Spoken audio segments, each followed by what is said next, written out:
This week we're staying at one of the apartments in the Grand Chapultepec Residential right across from Chapultepec Park in Mexico City. We're also going to have a little walk around the local area and show you what it's like, as well as showing you a few things that have no relevance to this hotel at all, but are a few cool things to do here in Mexico City.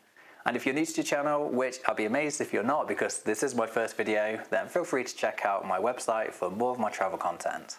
After a 12-hour flight, I was obviously full of energy and ready to take on the first activity of the trip. And that first activity was a balloon ride over Teotihuacán. Now, waking up at 4:30 in the morning normally is a bit of a struggle, but for me this time it was surprisingly easy. A lot easier than pronouncing Teotihuacán. And even now I think I'm saying it wrong, but prepare yourself, there's going to be a lot more of these Aztec names to come. Now, obviously being a big strong boy, I wasn't nervous at all about this being my first ever balloon ride, but there was a little bit of apprehension. I wasn't quite sure that, once we reached 1,000 feet in the air, I wasn't going to come to the sudden realization that, oh yeah, I'm scared of heights. But luckily that didn't happen and turned out to be a very safe feeling experience. In fact, it very much reminded me of the old saying, you're more likely to die on the tour bus on the way to the balloon ride than the balloon ride itself. So once we lifted off, I pretty much straight away knew this was going to be an amazing experience, as you'd expect. Sunrise balloon ride over an ancient pyramid, it even on paper sounds pretty good.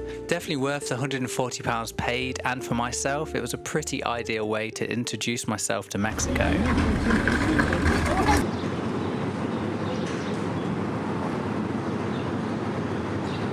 First impressions, the room's a pretty decent size, it's relatively clean, and despite some of the reviews that I read online, there's minimal sort of street noise during the night. However, as I'm filming this during the day, I can hear quite a lot of construction work.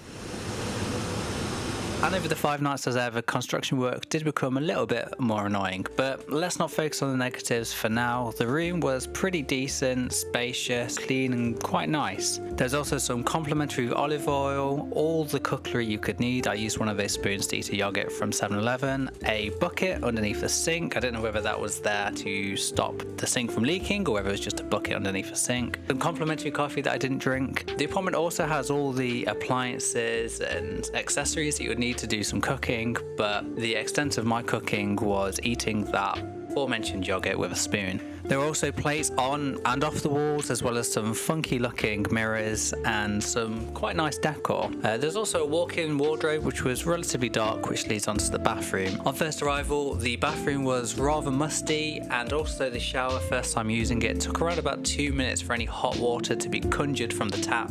But after our first sort of awkward fumble, the shower sort of got used to me and became relatively normal. Also, the smell in the bathroom kind of dissipated. I don't know whether that's because I became used to it or just because it went. Oh, and naturally there was a safe called Gary.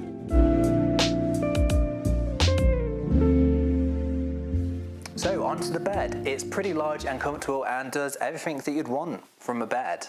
It stays still and you can lie on it.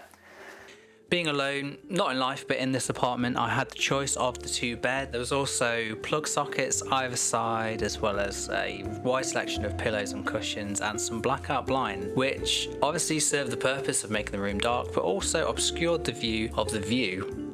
Now, the view from the apartment is a little bit uninspiring, so let's remind ourselves just how colourful Mexico can be.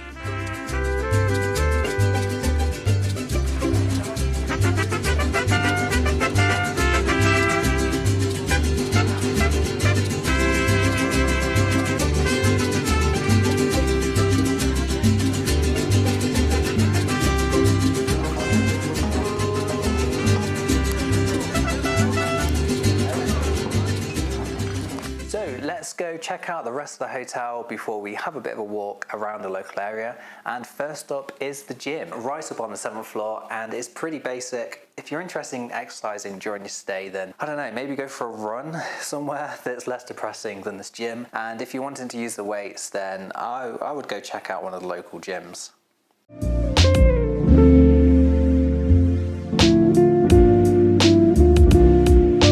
So the apartment is located in Colonia, Cuauhtémoc, which itself is generally considered a pretty well-to-do area with wide streets, grand old buildings, and a slightly more polished feel than other parts of the city. So one morning I decided to walk the full length of the neighbourhood, starting at the Mother Monument. I didn't actually end up filming here, mainly because there were quite a few people hanging around, sleeping on the monument, looking at me a little bit strange. There were some pretty odd vibes. That said, the atmosphere did noticeably improve the further I walked away from the monument, and as you move deeper into the area, it really does sort of come into its own. The streets are lined with art galleries and small museums and, independent cool cafes. And eventually that walk brings you out onto Avenida de la Reforma, one of the city's main arteries. It's absolutely huge, a very impressive boulevard that cuts straight through Mexico City. And I've mentioned it twice now, so let's talk about Chapultepec Park. It's absolutely massive. It's one of the world's largest city parks. I think also one of the world's oldest city parks, something that I could have easily googled before I just said that. And it is absolutely packed with things to do, from museums and walking paths. You can rent bikes, rent a pedalo, all that fun stuff. There's also a zoo there which is free, which regrettably I didn't visit. But what's nice about the park is its scale, just how big it is, and also gives you a bit of a respite from the sort of chaotic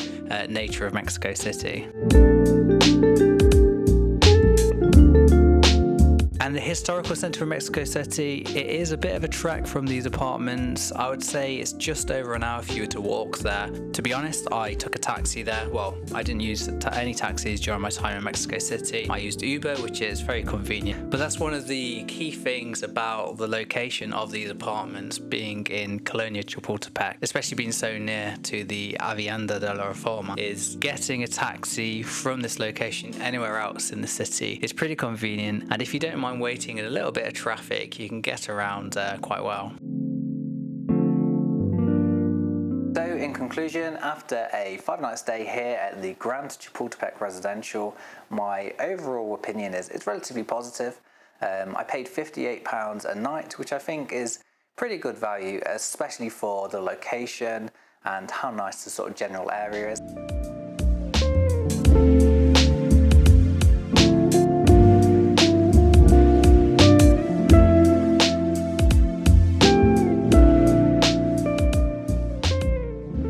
So like I said, I liked how the room is decorated. The general style of it is part of a apartment chain called Cuauhtémoc. I'd never heard of it either, whose motto is embrace the meanwhile, which is absolutely terrible. Apart from a few scuffs and a little bit of dust, the room was generally clean.